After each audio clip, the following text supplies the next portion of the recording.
People, namaste, welcome back to my channel. In this video I will discuss about the strategies, means control of polio eradication. How we can control, what are the strategies of polio eradication. In previous two videos I discussed about the epidemiology and prevention. Now I will discuss about the strategies. See how we can there are four types of strategies are present, like PPI, pulse polio immunization. This is important, very very important. Pulse polio immunization. Next means surveillance of AFP, means acute flaccid paralysis. We can undergo surveillance for the person having acute flaccid paralysis. Next, immunization. I discussed previously vaccination for OPV, IPV. For dates also I discussed, and as schedule also for polio I discussed, like immunization. Next, conduct extensive house to house immunization and mopping up. These are the four types of control strategies for polio eradication: immunization, house to house conduct immunization, next surveillance of AFP and PPI. So most important one is pulse polio vaccine immunization, PPI. PPI is launched in India in 1995 to 1996. Just you should remember, not that much important. Launched in India like 1995 to 1996. Pulse, what is meant by pulse? Pulse means sudden, simultaneously mass administration of OPV on a single day to all children of 0 to 5 years of age, irrespective of their immunization status. Irrespective of the immunization, they does see the children having like 0 to 5 years of children present, all there no for that children we can give this polio vaccine in a single day, on a single day. See, pulse means sudden, simultaneously mass administration of oral polio vaccine on a single day to all children of 0 to 5 years, irrespective of their immunization schedule. So this is the meaning of pulse. Next, these are considered as extra doses. Generally in NIS vaccination can be given, no, so but this is one of the program, pulse polio immunization program, so we can consider it as an extra dose. Does not replace the dose of NIS. NIS should be given. NIS should it does not replace the NIS.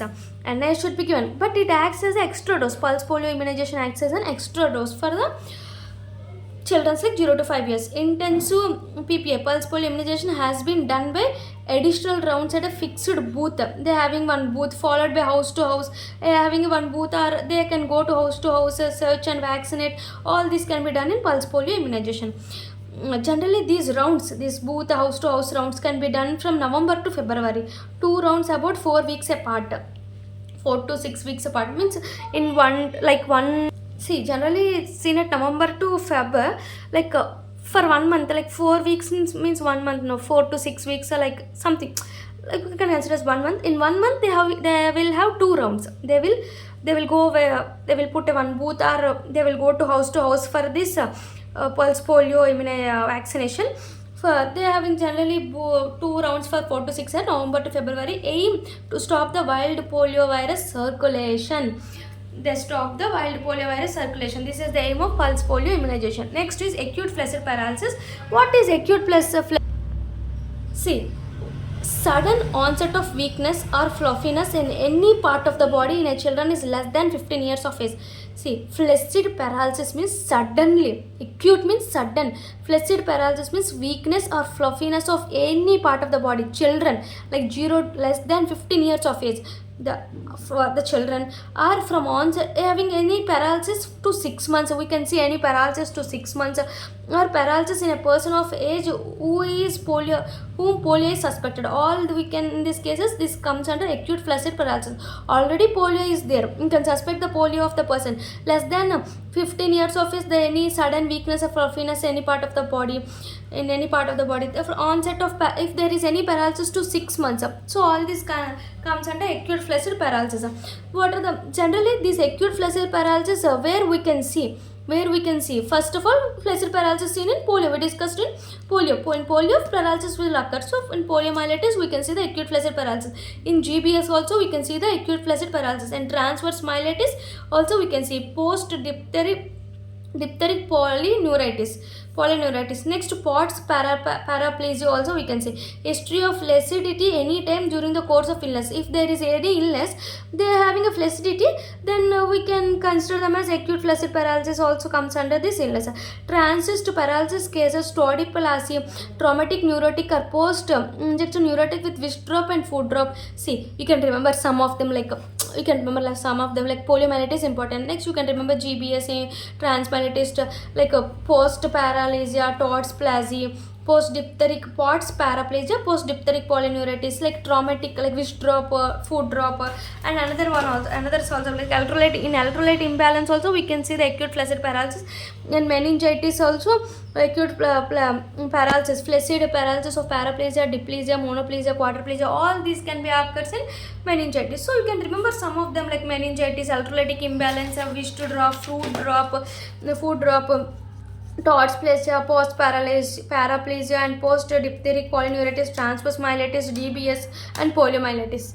But in some of the diseases we cannot consider, will not be considered as acute flaccid paralysis. What is that diseases we cannot be considered as acute flaccid paralysis? Are congenital anomalies, means from the birth they having the they have some problems, like congenital anomalies cannot be considered as acute flaccid paralysis. Next, cerebral palsy also, spastic paralysis, delayed milestones, orthopedic or inflammatory conditions, and nutritional disorders or accidental cases will not be considered as acute flaccid paralysis. Sometimes they will give in options, which of the following will not be considered as acute flaccid paralysis.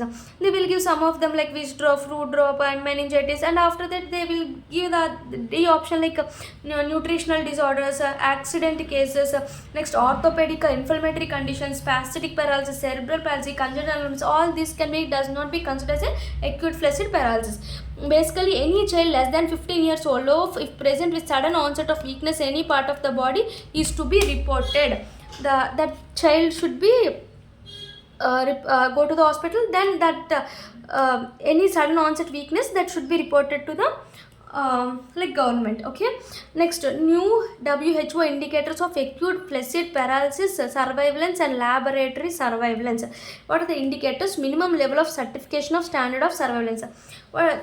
See, completeness of reporting greater than 80% of acute flaccid paralysis surveillance report received on the time, including zero report. If there is no reports, all the reports, zero reports or any reports greater than 80% of surveillance report will received to the WHO, then we can call it as completeness of reporting. In sensitivity of surveillance, what is sensitivity of surveillance? Non-polio means not polio, because of polio. Non-polio acute flaccid paralysis rate is greater than 1 per 1 lakh population, we can call it as sensitivity of surveillance. It is an indicator of sensitivity of surveillance. Non-polio flaccid paralysis, we can call it sensitivity of surveillance. Next, if greater than 80% of acute paralysis should be have adequate stool specimen collected. If we collected the stool specimen, it is also completeness, because of 80%. No, completeness of case investigation. Here we are undergoes reporting. 80% is reporting to the WHO, so it is called completeness of reporting. Here 80% we collecting the stool specimens, so we can consider as completeness of investigation, case investigation. Next, if there is greater than 80% of AFB case for residual paralysis, the case for residual paralysis less than 60 days of onset of paralysis, we can call this a completeness of follow-up. We are follow-upping cases for residual paralysis. Residual already paralysis will occur, so we can call it as follow-up, completeness of follow-up. Next, 100% of AFP case specimens be processed in a WHO accredited laboratory. It's called laboratory performance. Means all specimens taken for AFB cases has been processed in WHO laboratory. It's called laboratory performance. Just these are the names. So completeness of case investigation, follow-up, laboratory performance and reporting, and sensitivity of surveillance is a non-polio AFP greater than 1% by 1 lakh population. So these are the this is the important one. Pulse polio vaccine is the important one, and flaccid paralysis I discussed. Not only polio, some of other diseases also present. I discusses all diseases, and what are the AFP will not be considered in this disease I discussed. Next, I discussed about the WHO indicators and like 80%, greater than 80%, minimum level of certificate for standard of surveillance. We discussed all this. Next, routine immunization is another method for eradicate polio. And for house to house immunization, like I discussed, conduct extensive house to house immunization or mopping up. So these are the strategies of polio eradication. So thank you. Please subscribe my channel and please support us. Thank you.